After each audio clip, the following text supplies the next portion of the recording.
अवैधरित्या वाळू उत्खनन करणाऱ्या वाळू तस्करवर MPDA कायद्यान्वये कारवाई.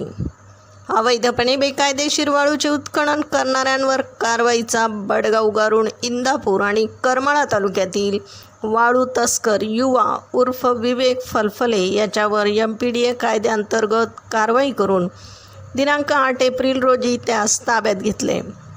आरोपीला मध्यवर्ती कारागृह नागपूर येथे स्थानबद्ध करण्यात आले.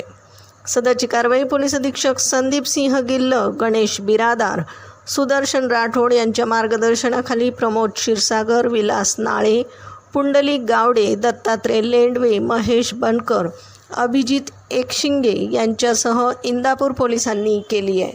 प्रतिनिधीसह महाराष्ट्र जनता न्यूज पुणे. महाराष्ट्राचा बुलंद आवाज. क्षणोक्षणी अपडेट, सत्याचा निर्भीड शोध.